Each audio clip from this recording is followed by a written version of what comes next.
Hello friend, स्वागत है आपका एक बार फिर से आपके अपने यूट्यूब चैनल एजुकेशन अड्डा में। आज मैं आपके लिए लाई हूँ हिंदी व्याकरण की क्लास, जिसमें हमारा टॉपिक रहेगा सर्वनाम का। ठीक है, इससे पहले भी हम एक क्लास ले चुके हैं जो हमारी हो गई है संज्ञा की। तो ये हमारी हिंदी व्याकरण की सेकंड क्लास है। ये हमारी क्लास रहेगी सर्वनाम की। आज का टॉपिक है हमारा सर्वनाम। ठीक है, और ये जो सर्वनाम की क्लास है हिंदी व्याकरण की, ये हमारी किसी भी टेट के लिए आप पढ़ सकते हैं। C TET, UP TET, REET या फिर कोई भी टेट हो, इन सभी के लिए ये टॉपिक कंपलसरी है। तो चलिए हम शुरू करेंगे ये हमारा टॉपिक। इसके लिए मैं कुछ क्विज़ लेके आई हूँ, सारे इंपॉर्टेंट क्विज़ हैं। अगर किसी ने भी सर्वनाम अगर नहीं पढ़ा है, संज्ञा सर्वनाम, तो आप इस टॉपिक को इस वीडियो के माध्यम से बिल्कुल क्लियर कर सकते हैं। बिल्कुल, मैं ऑप्शन के माध्यम से ही आप लोगों को बिल्कुल बेसिक से क्लियर करवा के कॉन्सेप्ट चलूँगी, तो आप लोगों को अच्छे से समझ में आ जाएगा। तो चलिए हम शुरू करेंगे वीडियो शुरू करने से पहले चैनल पे नए हैं आप लोग तो प्लीज़ चैनल को सब्सक्राइब करें, एंड वीडियो अच्छा लगे तो अपने लाइक करें, दोस्तों में शेयर ज़रूर करें। चलिए तो शुरू करेंगे हम हमारी वीडियो। हमारा फर्स्ट क्वेश्चन है, इनमें से संबंधवाचक सर्वनाम कौन सा है?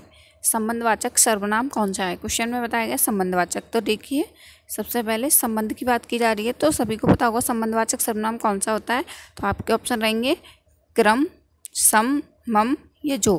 तो बताएं जल्दी से संबंधवाचक सर्वनाम इसमें कौन सा हो जाएगा। तो देखिए, मैं आप लोगों को एक चीज़ क्लियर कर दे रही हूँ यहाँ पर कि संबंधवाचक सर्वनाम वे सर्वनाम होते हैं जिनका संबंध बताया जाता है, जिन शब्दों के द्वारा संबंध बताया जाता है वो संबंधवाचक सर्वनाम कहलाते हैं। जैसे कि संबंध हो गया, जैसे कि कोई शब्द लिखा है जैसा, उसके साथ संबंध दिया है वैसा, जैसा वैसा, जो सो, ठीक है।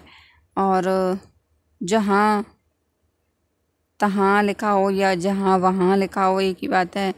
मतलब इस तरह के वर्ड आप लोगों को कहीं पे भी दिखे हैं, जैसा वैसा, जो सो, जहाँ तहाँ, इस तरह के वर्ड मतलब ये संबंध बता रहे हैं। एक का मतलब एक अगर वर्ड दिया है तो दूसरे के बिना इसका पूरा सेंटेंस कंप्लीट नहीं होगा, और दूसरा वर्ड दिया है तो उसका पहले के बिना सेंटेंस कंप्लीट नहीं होगा। तो ये जो वर्ड दिए हुए हैं तो ये एक दूसरे पे टिके हुए हैं, पूरा वाक्य इन दोनों शब्दों पे टिका हुआ है। तो इसीलिए ये संबंध बताते हैं एक का दूसरे से। अगर दूसरा नहीं है तो एक के द्वारा सेंटेंस का यूज़ हम नहीं कर सकते संबंधवाचक सर्वनाम में। तो वही यहाँ पूछा गया है कि इनमें से संबंधवाचक सर्वनाम कौन सा है। तो देखिए, क्रम होगा, नहीं होगा, सम भी नहीं होगा, मम भी नहीं होगा, तो हमारा राइट ऑप्शन कौन सा होगा? जो, जो, सो। ये सब किस में आते हैं? जो, सो, जैसा वैसा, जहाँ तहाँ, ये सारे शब्द, इस तरह के जितने भी शब्द बनते हैं वो किस में आ जाते हैं? संबंधवाचक सर्वनाम में। तो हमारा 4 ऑप्शन हो जाएगा जो। ठीक है, तो 4 ऑप्शन हमारा यहाँ पे राइट हो जाएगा। जो मैंने स्क्वायर बनाया हुआ है 4 ऑप्शन राइट हो जाएगा। यहाँ पर अच्छे से आपको समझ में आया होगा, आई होप कि संबंधवाचक सर्वनाम क्या होता है। ठीक है, तो 4 ऑप्शन इसमें हमारा राइट हो जाएगा। नेक्स्ट पे बढ़ेंगे अब हम। चलिए, नेक्स्ट क्वेश्चन है हमारा, पुरुषवाचक सर्वनाम के कितने भेद होते हैं? अब देखिए, मैं आप लोगों को बता दूं कि पुरुषवाचक सर्वनाम के कितने भेद होते हैं। तो पहले मैं ऑप्शन रख रही हूँ आप लोगों के सामने, 3, 4, 2 और 5। ठीक है, अब आप लोग ऑप्शन से बताइए। अगर आप लोगों ने सर्वनाम थोड़े बहुत पढ़े हैं तो आप लोग बता सकते हैं, लेकिन किसी ने अगर नहीं पढ़ा है तो कोई दिक्कत नहीं है, मैं आप लोगों को पहले बताऊंगी। ठीक है, तो पुरुषवाचक सर्वनाम के कितने भेद होते हैं? पुरुषवाचक सर्वनाम के 3 भेद होते हैं। ठीक है, अब वो कौन कौन से होते हैं वो मैं आप लोगों को भी डिटेल में बता दे रही हूँ। सबसे पहला होता है प्रथम पुरुष, या उत्तम पुरुष का है, एक ही बात है, प्रथम पुरुष। और दूसरा हो जाएगा हमारा मध्यम पुरुष, और तीसरा हो जाएगा हमारा अन्य पुरुष। ठीक है, ये किसके भाग होते हैं? पुरुषवाचक सर्वनाम के भाग होते हैं, प्रथम पुरुष, मध्यम पुरुष और अन्य पुरुष। ठीक है, तो अब आप लोगों को एक चीज़, अब मैंने इतना बता दिया तो थोड़ा सा और बता दूं कि प्रथम पुरुष के अंतर्गत क्या क्या आता है। प्रथम पुरुष के अंतर्गत आ जाएंगे जैसे कि मैं, हम, इस तरह के शब्द। और मध्यम पुरुष के अंतर्गत आएंगे तू, तुम, आप, इस तरह के शब्द, ये मध्यम पुरुष के अंतर्गत आएंगे। एंड अन्य पुरुष के अंतर्गत किस तरह के शब्द आ जाएंगे? अन्य पुरुष में आ जाएंगे ये, वे, ठीक है, उन्हें, उसको, इस तरह की जो शब्द हैं वो किस में आ जाती हैं, अन्य पुरुष में। तो पुरुषवाचक जो सर्वनाम होता है, यानी सर्वनाम के 6 भेद होते हैं, उसमें से सर्वनाम का ये पहला भेद होता है पुरुषवाचक सर्वनाम। और पुरुषवाचक सर्वनाम की अगर बात की जाए तो इसके 3 भेद होते हैं, ठीक है। ये तीनों मैंने आपको बता दिए। तो हमारा ऑप्शन कौन सा सही हो जाएगा, हमारा ऑप्शन फर्स्ट सही हो जाएगा। 3 फर्स्ट ऑप्शन में दिया हुआ है, तो फर्स्ट ऑप्शन यहाँ पर हमारा राइट हो जाएगा। आगे बढ़ेंगे हम। नेक्स्ट क्वेश्चन है हमारा, देखिए मैं आप लोगों को यहाँ पर क्वेश्चन डिफाइन करके बताती जा रही हूँ, तो इससे आप लोगों का कॉन्सेप्ट क्लियर हो जाएगा और कोई दिक्कत नहीं होगी, ठीक है। थर्ड क्वेश्चन रहेगा हमारा, शायद कमरे में कोई छिपा हुआ है, इस वाक्य में रेखांकित शब्द है, ठीक है। क्वेश्चन क्या है, शायद कमरे में कोई छिपा हुआ है, इस वाक्य में रेखांकित शब्द है। देखिए ये कोई शब्द है, इस पर रेखांकित किया गया है, इन्वर्टेड कॉमा में है ये, एक सेकेंड, यस, ये कोई शब्द है ना, इस पे रेखांकित किया गया है। तो इसमें पूछा गया है कि आपको इसमें बताना है कि इसमें कौन सा सर्वनाम है। सर्वनाम की बात कर रहे हैं तो आपके ऑप्शन है प्रश्नवाचक सर्वनाम, संबंधवाचक सर्वनाम, अनिश्चयवाचक सर्वनाम, निजवाचक सर्वनाम। तो देखिए कोई शब्द लिखा है, अगर आपके सामने कोई भी एग्जाम में कोई शब्द, कुछ शब्द, ये 2 शब्द ऐसे हैं, ये कोई और कुछ, अगर आपके एग्ज़ाम में इस तरह के कोई भी 2 शब्द दिखाई देते हैं, कोई या कुछ, तो ये सब किस में होते हैं, ये होते हैं अनिश्चयवाचक सर्वनाम के अंतर्गत, ठीक है। मैं आप लोगों को डिटेल में बता दे रही हूँ कि कोई और कुछ शब्द किस में आते हैं, अनिश्चयवाचक सर्वनाम के अकॉर्डिंग आते हैं, यानी हम इसमें निश्चित नहीं कर पा रहे हैं कि वो कौन है। जैसे कि एग्जाम्पल में दिया है कि शायद कमरे में कोई छिपा हुआ है, इस वाक्य में रेखांकित शब्द में कौन सा सर्वनाम है। तो ऑप्शन में जैसे क्वेश्चन में दिया है कि शायद कमरे में कोई छिपा हुआ है, तो क्या आप बता सकते हो कि कमरे में कौन छिपा हुआ है, कोई जानवर है या इंसान है या कौन है, कुत्ता बिल्ली या कौन छिपा हुआ है। तो हम इसका मतलब ये है, ये निश्चित नहीं है, अनिश्चित है, हम इस चीज़ को निश्चित नहीं कर सकते हैं, तो वही हमारा क्या कहलाता है, अनिश्चयवाचक सर्वनाम। तो इसमें हमारा कौन सा हो जाएगा, थर्ड ऑप्शन सही हो जाएगा, अनिश्चयवाचक सर्वनाम, जैसा कि मैंने बताया ये थर्ड ऑप्शन में दिया हुआ है। तो हमारा यहाँ पे थर्ड ऑप्शन राइट हो जाएगा 100%। चलिए नेक्स्ट की ओर बढ़ेंगे अब हम। नेक्स्ट क्वेश्चन है, वह स्वतः ही चला जाएगा, इसमें सर्वनाम होगा। वह स्वतः ही चला जाएगा, इसमें कौन सा सर्वनाम होगा। एक वाक्य दिया हुआ है, अब मैं ऑप्शन रख रही हूँ आप लोगों के सामने, पुरुषवाचक सर्वनाम, निजवाचक सर्वनाम, संबंधवाचक सर्वनाम या अनिश्चयवाचक सर्वनाम। तो देखिए मैं आप लोगों को एक चीज़ बता दूँ, जैसे कि इसमें शब्द दिया है स्वतः है, ये स्वतः है शब्द, जैसे कि अगर स्वतः का अर्थ क्या होता है, वो खुद ही, यानी जो व्यक्ति बात कर रहा है उसी के बारे में बात की जा रही है। स्वतः शब्द लिखा है या अपने आप शब्द लिखा है, ठीक है, स्वतः, अपने आप, खुद, आप ही या आप, इस तरह के शब्द आपको कहीं दिखाई देते हैं, तो वहाँ निजवाचक सर्वनाम होता है, ठीक है।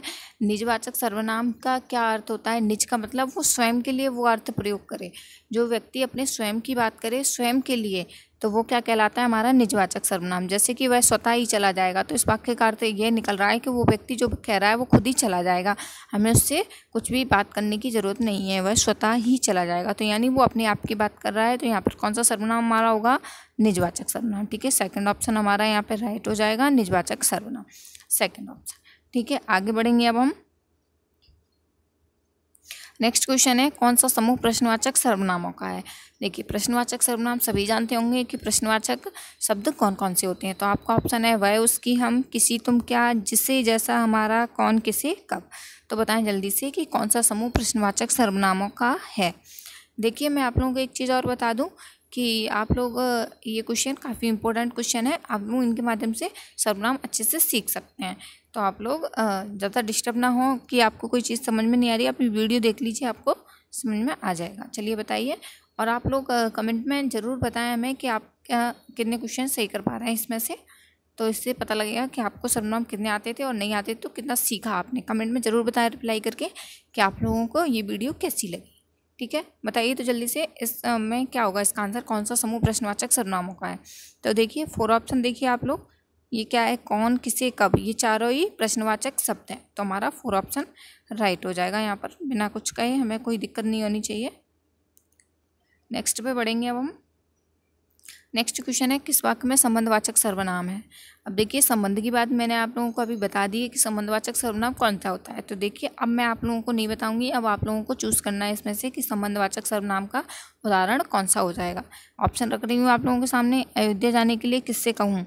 सेकंड है, शर्मा जी का घर यह नहीं वह है, इस गाड़ी को देखो यह कितनी उपयोगी है, तेते पाँव पसारी है जेते लंबी सॉल। बताएं जल्दी से, संबंधवाचक सर्वनाम है।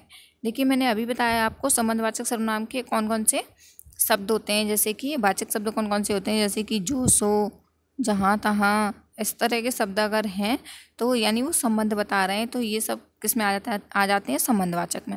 तो इसमें किस में आ रहे हैं, इस तरह का वाक्य देखिए तो इसमें हमारा 4 ऑप्शन राइट हो जाएगा। देखिए इसमें क्या दिया हुआ है, शब्द जेते जेते, यानी जहाँ तहाँ या जितना उतना। तो इसका अर्थ क्या है, इस मुहावरे की तरह एक लाइन दी हुई है, तेते पाँव पसारी है जेते लंबी सॉल, यानी व्यक्ति को उतने ही पैर पसारने चाहिए जितनी लंबी सॉल। तो इसका अर्थ तेते और जेते शब्द लगा हुआ है, ये शब्द क्या है, वाचक शब्द हैं, ये एक दूसरे से जुड़े हुए हैं, इनके बिना ये सेंटेंस कंप्लीट नहीं हो सकता। तो संबंधवाचक सर्वनाम हो जाएगा इसमें 4 ऑप्शन में। ठीक है, नेक्स्ट रहेगा हमारा क्वेश्चन। नेक्स्ट है, किस क्रमांक में संबंधवाचक सर्वनाम है। फिर से पूछा गया है संबंधवाचक सर्वनाम का। तो आपके ऑप्शन है, जो सोएगा वह खाएगा, यह अच्छा है वह नहीं है, आप क्या कर रहे हैं, मैं स्वयं आ जाऊंगा। तो बताएं जल्दी से, अभी मैंने बताया जस्ट अभी इससे पहले वाला क्वेश्चन कि संबंधवाचक सर्वनाम कैसे होगा। तो बताएं जल्दी से, तो इसमें हमारा क्या हो जाएगा, देखिए इसमें ही वाचक शब्द दिया है, जो शब्द आ गया तो समझ जाइए जो शब्द किस में आता है, संबंध में। तो आप तो यहीं से आइडिया लगा लिए, जो सोएगा वह खाएगा। तो बात किसकी की जा रही है कि जो सोएगा वह खाएगा, तो संबंध किससे है, जो का वह से। तो हमारा यहाँ पर फर्स्ट ऑप्शन राइट हो जाएगा, बिल्कुल बिना कुछ कहे। ठीक है, संबंधवाचक सर्वनाम की बात की जा रही है। नेक्स्ट पे बढ़ेंगे अब हम। नेक्स्ट क्वेश्चन है, सामने जो बड़ा महल दिखाई दे रहा है वह मेरा है, इनमें कौन सा सर्वनाम है। सामने जो बड़ा महल दिखाई दे रहा है वह मेरा है, इसमें कौन सा सर्वनाम है। आपके ऑप्शन रख रही हूँ, पुरुषवाचक सर्वनाम, निश्चयवाचक सर्वनाम, अनिश्चयवाचक सर्वनाम या निजवाचक सर्वनाम। तो देखिए क्वेश्चन में ये दिया है कि सामने जो बड़ा महल दिखाई दे रहा है वह मेरा है, तो इसमें वह पर ज़्यादा जोर पड़ रहा है। क्वेश्चन को आप लोग एक बार बोल के देखिए कि सामने जो बड़ा महल दिख रहा है ना वह मेरा है, वह पे ज़्यादा इंडिकेट किया गया है, यानी वह शब्द पर ज़्यादा। अगर वह शब्द नहीं लगाया जाए तो सेंटेंस कंप्लीट नहीं होगा। तो यानी वह शब्द पे ज़्यादा जोर लगाया जा रहा है कि सामने जो महल दिखाई दे रहा है वह मेरा है, यानी वह, तो वह पे ज़्यादा इंडिकेट किया जा रहा है, यानी निर्देश दे रहा है कि वह, तो यानी वो निश्चित है सीधा सीधा कि वह मेरा है। तो इसमें वह क्या हो जाएगा हमारा, निश्चयवाचक सर्वनाम, यानी सेकंड ऑप्शन हमारा राइट हो जाएगा। क्योंकि यह और वह निश्चयवाचक सर्वनाम की बस आपको ये 2-3 चीज़ें याद रखनी है कि यह यानी वो निश्चितता का बोध कराए, निश्चित है कि हाँ ये वही है, तो हो जाएगा निश्चयवाचक सर्वनाम। निश्चयवाचक सर्वनाम में क्या क्या शब्द आते हैं वो भी मैं आप लोगों को बता दे रही हूँ। यह, वह, ये और वे, ये 4 शब्द आपको याद रखने हैं बस। यह, वह, ये, वे, यानी वो फिक्स है कि यही मेरा, यह वो, यह है, यानी वह की बात की जा रही है, वह मेरा है यानी निश्चित है।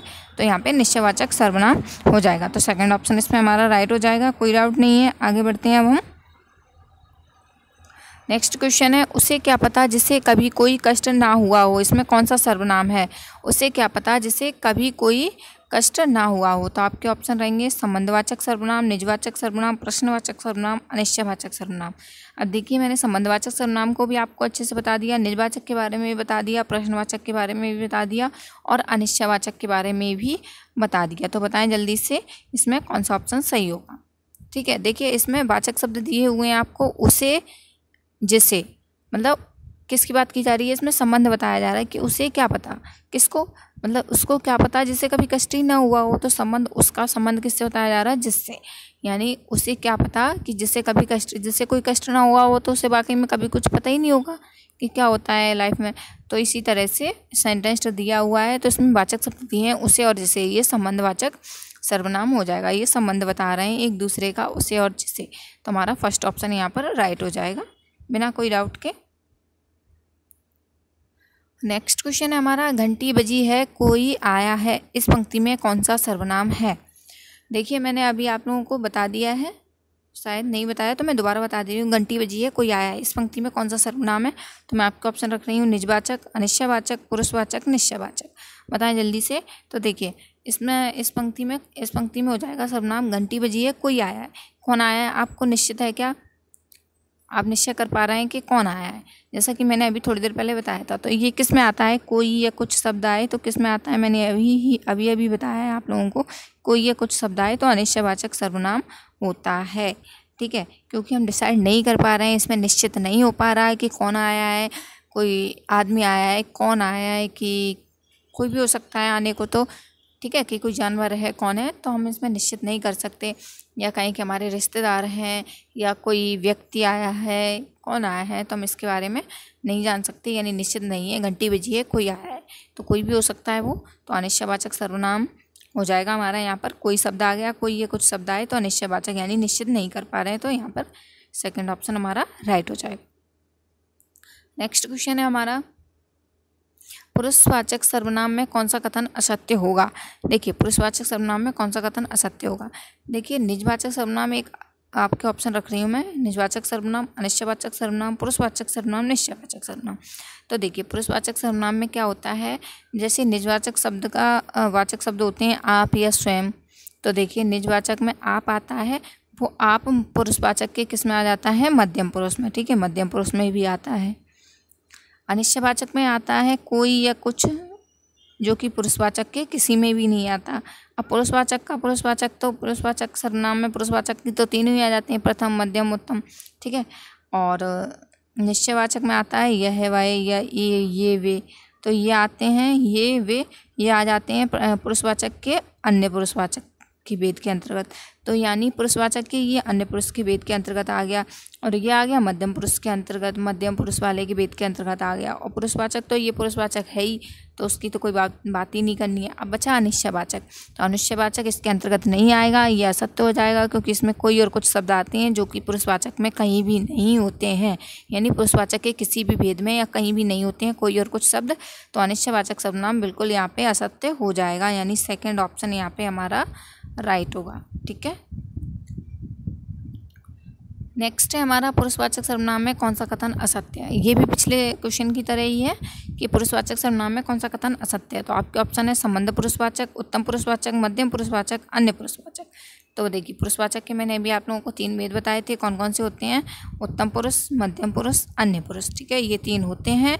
और जो नहीं होता है वो है संबंध पुरुषवाचक, ये एक अलग से सर्वनाम होता है, ये प्रथम पुरुष, ये पुरुषवाचक सर्वनाम का भेद नहीं होता है, संबंध पुरुषवाचक नहीं होता, कोई भी भेद नहीं होता, ये तो अलग से एक संबंधवाचक सर्वनाम होता है, तो हमारा फर्स्ट ऑप्शन यहाँ पर राइट हो जाएगा। नेक्स्ट क्वेश्चन है हमारा, किस क्रम में सर्वनाम का भेद नहीं है। सर्वनाम का कौन सा भेद नहीं होता है, उसका नाम आप लोगों को बताना है। तो आपके ऑप्शन है संबंधवाचक सर्वनाम, उत्तम पुरुषवाचक सर्वनाम, मध्यम पुरुषवाचक सर्वनाम या सत्यवाचक सर्वनाम। तो देखिए सर्वनाम की 6 भेद होते हैं। सबसे पहले होता है पुरुषवाचक सर्वनाम, निश्चयवाचक सर्वनाम, ठीक है, अनिश्चयवाचक सर्वनाम और प्रश्नवाचक सर्वनाम, ठीक है, और होता है निजवाचक सर्वनाम, और बचा हुआ हो जाएगा हमारा संबंधवाचक सर्वनाम। तो देखिए इसमें संबंधवाचक दिया हुआ है, उत्तम पुरुषवाचक दिया है, मध्यम पुरुष ये पुरुषवाचक के भेद दिए हुए हैं, और असत्यवाचक सर्वनाम ना ही किसी सर्वनाम का भेद होता है और ना ही किसी का कोई सर्वनाम शब्द होता है असत्यवाचक सर्वनाम। तो ये असत्य पूछा गया है, यानी भेद नहीं है वो पूछा गया है, तो यहाँ पे हमारा कौन सा 4 ऑप्शन राइट हो जाएगा बिल्कुल, ठीक है, कोई डाउट नहीं है, असत्यवाचक सर्वनाम कोई सर्वनाम नहीं होता है। नेक्स्ट पे बढ़ेंगे हम। नेक्स्ट क्वेश्चन रहेगा हमारा, निजवाचक सर्वनाम का उदाहरण है। निजवाचक सर्वनाम का उदाहरण क्या हो जाएगा, तो मैंने निजवाचक के बारे में आप लोगों को अभी बता दिया डिटेल में कि आप, स्वयं, खुद ही, जो शब्द इस तरह के शब्द पूछे जाते हैं वो होते हैं निजवाचक सर्वनाम, ठीक है। तो हम ऑप्शन रख रहे हैं आप लोगों के सामने, हम किसी का कुछ नहीं बिगाड़ सकते, हमें अपना काम स्वयं करना चाहिए, जैसा करोगे वैसा भरोगे, तुम्हारा घर यह नहीं है। तो निजवाचक सर्वनाम का कौन सा उदाहरण हो जाएगा, सेकंड ऑप्शन हो जाएगा निजवाचक सर्वनाम का उदाहरण, कि हमें अपना कार्य स्वयं करना चाहिए, यानी अपने द्वारा, स्वयं के द्वारा, अपने स्वयं के लिए जो कार्य करे वही क्या होता है, निजवाचक। तो सेकंड ऑप्शन इस पर हमारा राइट हो जाएगा बिना किसी डाउट के। नेक्स्ट पे बढ़ेंगे हम। नेक्स्ट क्वेश्चन है, तू सर्वनाम का प्रयोग किस क्रम में नहीं होगा, ठीक है, पूछा जा रहा है कि तू सर्वनाम का प्रयोग किस क्रम में नहीं होगा। आपके ऑप्शन है समीपता, आत्मीयता, अपमान या संबंध बताने। इंपॉर्टेंट क्वेश्चन है, मैं आप लोगों को बता दे रही हूँ, इंपॉर्टेंट क्वेश्चन है, एक बार फिर से कह रही हूँ, बहुत बहुत बहुत इंपॉर्टेंट क्वेश्चन है, कई बार एग्जाम में पूछा गया है, और जितने भी ये सारे क्वेश्चन लिए गए हैं, ये सारे क्वेश्चन किसी ना किसी एग्जाम में, स्पेशली टेट एग्जाम में बहुत बार पूछे गए हैं, रीट वगैरह में तो बहुत पूछे गए हैं, तो ये सारे क्वेश्चन वहीं से लिए गए हैं जो एग्जाम में पूछे गए हैं, ठीक है। अब ये क्वेश्चन तो काफ़ी इंपॉर्टेंट है, कई बार पूछा गया है कि तू सर्वनाम का प्रयोग किस क्रम में नहीं होगा। तो देखिए तू सर्वनाम का प्रयोग समीपता के लिए होता है, यानी किसी पास की वस्तु बताने के लिए या अपने किसी के समीपता के लिए बताने के लिए किया जाता है, जैसे कि, और आत्मीयता के लिए भी किया जाता है, तू शब्द का प्रयोग अपमान के लिए भी तू शब्द का प्रयोग किया जाता है, बिल्कुल किया जाता है। गाली वगैरह देते हैं लोग तो उसमें भी तू शब्द का प्रयोग करते हैं, तो अपमान के लिए भी तू शब्द का प्रयोग बिल्कुल हो जाएगा, लेकिन संबंध बताने के लिए नहीं होगा। तू शब्द का प्रयोग का संबंध से कोई रिलेशन नहीं है, ठीक है। तो डी यानी 4 ऑप्शन हमारा यहाँ पे राइट हो जाएगा, कोई दिक्कत नहीं है। नेक्स्ट क्वेश्चन है 60 नंबर हमारा क्वेश्चन रहेगा, यह पुस्तक वही है जो मेरे पाठ्यक्रम में है। इस वाक्य में निश्चयवाचक सर्वनाम शब्द है। निश्चयवाचक सर्वनाम शब्द बताना है आप लोगों को, तो आपके ऑप्शन है वही, पुस्तक, मेरे या यह है। किस पे ज़्यादा जोर दिया जा रहा है, किससे पता चल रहा है कि ये निश्चित है, तो वो शब्द आप लोग बताइए जल्दी से। मैंने अभी आप लोगों को बताया था कि निश्चयवाचक सर्वनाम में कौन कौन से शब्द आते हैं, तो आते हैं यह है, वह है, ये और वे। तो देखिए ये शब्द आपको दिख रहे हैं इसमें, देखिए एक तो यह दिख रहा है और तो कुछ दिख ही नहीं रहा है, ठीक है। तो सीधा सीधा पता चल रहा है यह पे जोर दिया जा रहा है कि यह पुस्तक, यानी उस पुस्तक की बात की जा रही है, यह पुस्तक वही है जो मेरे पाठ्यक्रम में है, यानी तो यह शब्द दिया जा रहा है। तो इसमें कौन सा हो जाएगा निश्चयवाचक सर्वनाम में, यह है। 4 ऑप्शन हमारा यहाँ पे राइट हो जाएगा बिना किसी डाउट के, कोई डाउट नहीं है, सारे क्लियर होते जा रहे हैं। नेक्स्ट क्वेश्चन की ओर बढ़ेंगे हम, ठीक है। नेक्स्ट क्वेश्चन है हमारा कि सर्वनाम से वक्ता के पास अथवा दूर की किसी वस्तु का बोध होता है, उसे क्या कहते हैं। देखिए ऐसा कौन सा सर्वनाम है जिससे वक्ता के पास और दूर होने का बोध हो, तो उससे पता चलेगा कि वो कौन सा सर्वनाम है। तो देखिए क्वेश्चन दिया हुआ है, सर्वनाम से वक्ता के पास या दूर होने का बोध हो किसी वस्तु का, तो उसे क्या कहते हैं। तो आपके ऑप्शन रहेंगे निजवाचक सर्वनाम, निश्चयवाचक सर्वनाम, अनिश्चयवाचक सर्वनाम या संबंधवाचक सर्वनाम। तो देखिए मैं आप लोगों को क्लियरली डायरेक्टली बता दे रही हूँ कि वह ऐसा सर्वनाम एक ही है जो निश्चयवाचक सर्वनाम कहलाता है, जिससे कि वक्ता के किसी भी वस्तु के दूर या पास होने का बोध कराए, वो निश्चयवाचक सर्वनाम कहलाता है। जैसे कि मैं एग्जाम्पल के थ्रू आप लोगों को समझा रही हूँ, जैसे कि किसी पुस्तक की बात की जाए, एक पुस्तक है आपके पास, तो अगर वो आपके पास रखी है तो आप क्या कहेंगे, यह पुस्तक मेरी है, ठीक है। तो ये निश्चयवाचक सर्वनाम हो गया, निश्चित हो गया। अब इसी के द्वारा ये पास की वस्तु के लिए हो गया। अब कोई दूर वस्तु रखी है तो आप क्या कहोगे, वह पुस्तक मेरी है, यानी वह कहीं दूर रखी हुई है आपसे, तो आप कैसे बताओगे, इशारा करके बताओगे कि वह पुस्तक मेरी है, कौन सी, वो जो दूर रखी हुई है, ठीक है। तो ये हो जाएगा हमारा निश्चयवाचक सर्वनाम, निश्चयवाचक सर्वनाम के द्वारा ही बताया जाता है। तो सेकंड ऑप्शन इसमें हमारा राइट हो जाएगा। नेक्स्ट क्वेश्चन रहेगा कि किस क्रम में निश्चयवाचक सर्वनाम का सही उदाहरण है। किस क्रम में निश्चयवाचक सर्वनाम का सही उदाहरण है, तो आपके ऑप्शन में रख रही हूँ, अरे नालायक तू इधर क्या कर रहा है, इस पुस्तक को देखा, यह कितनी उपयोगी है, कोई कुछ भी कहे हमें क्या, आपका शुभ नाम क्या है। अब देखिए निश्चयवाचक सर्वनाम का उदाहरण पूछा गया है, तो बताइए जल्दी से निश्चयवाचक सर्वनाम का उदाहरण कौन सा हो जाएगा। अभी इससे पहले हम निश्चयवाचक की ही बात कर रहे थे, तो इसमें सेकंड ऑप्शन में हमारा निश्चयवाचक सर्वनाम हो जाएगा, इस पुस्तक को देखा, यह कितनी उपयोगी, यह शब्द पे अंडरलाइन किया जा रहा है कि यह कितनी उपयोगी है, बात की जा रही है कि इस पुस्तक को देखा, कौन सी को, यह कितनी उपयोगी है, यह की बात की जा रही है, इस पुस्तक, इसी या यह है वो एक ही बात हो गई। तो इस पुस्तक के बारे में बात की जा रही है और किसी में कोई भी वाचक शब्द दिया ही नहीं है किसी भी सर्वनाम का, तो सेकंड ऑप्शन हमारा बिल्कुल राइट हो जाएगा, 100% एक्यूरेट, कोई डाउट नहीं होना चाहिए, ठीक है। चलिए नेक्स्ट क्वेश्चन रहेगा हमारा, नेक्स्ट की ओर बढ़ेंगे अब हम। नेक्स्ट है किस क्रम में अनिश्चयवाचक सर्वनाम है। किस क्रम में अनिश्चयवाचक सर्वनाम है, तो आपके ऑप्शन रख रही हूँ मैं, हम किसी से कुछ नहीं कह सकते, हम खुद ही इधर आ गए, मेरा भाई जो तुम्हें मिला था वह आगे जा रहा है, तुम कॉलेज कब जाओगे। तो बताइए अनिश्चयवाचक सर्वनाम कौन सा है। अनिश्चयवाचक सर्वनाम के बारे में मैं अच्छे से बता चुकी हूँ आप लोगों को, तो इसीलिए कोई डाउट नहीं होना चाहिए। हमारा फर्स्ट ऑप्शन बिल्कुल राइट हो जाएगा इसमें कि हम किसी से कुछ नहीं कह सकते, यानी कोई और कुछ शब्द जहाँ भी आए तो आप समझ जाइए अनिश्चयवाचक सर्वनाम की बात की जा रही है। तो अनिश्चयवाचक सर्वनाम किस में हो जाएगा हमारा, फर्स्ट ऑप्शन में, ठीक है। फर्स्ट ऑप्शन राइट हो जाएगा हमारा। चलिए नेक्स्ट क्वेश्चन कंप्लीट करेंगे हम। घंटी बजी है, कोई आया है, पंक्ति में कौन सा सर्वनाम है। देखिए शायद ये क्वेश्चन हम कर चुके हैं, कोई बात नहीं, हम दोबारा कर लेते हैं। दोबारा आ गया है ऑप्शन में, तो निजवाचक सर्वनाम, अनिश्चयवाचक सर्वनाम, पुरुषवाचक सर्वनाम, निश्चयवाचक सर्वनाम। अब बताइए, अब यार आप लोगों को बताना है कि इसमें क्या होगा। घंटी बजी है, कोई आया है, देखिए कोई और कुछ शब्द आए, वहाँ पर कौन सा होता है, सीधा सीधा पता है सभी को, अनिश्चयवाचक सर्वनाम। तो सेकंड ऑप्शन इसमें हमारा कंप्लीट हो जाएगा, कोई डाउट नहीं है। तो दोस्तों इस प्रकार हमने ये वीडियो कंप्लीट की। इसमें आप लोगों को आई होप कि सर्वनाम अच्छे से समझ में आ गए होंगे। मैंने जो 6 सर्वनाम होते हैं उनको अच्छे से डिटेल में आप लोगों को समझाया है, कोई डाउट नहीं होना चाहिए किसी भी सर्वनाम को लेकर। तो चलिए कमेंट में ज़रूर बताएं कि वीडियो आप लोगों को कैसी लगी। तो इसीलिए मैं, अगर आप लोग कमेंट में बताएंगे तो इससे हमें भी मोटिवेट मिलता है कि आप लोगों को अच्छी लग रही है वीडियो, तो मैं इसी प्रकार की वीडियो आप लोगों के लिए और लाते रहें। वीडियो अच्छी लगी हो तो लाइक ज़रूर करें और अपने दोस्तों में शेयर ज़रूर करें। Thank you for watching.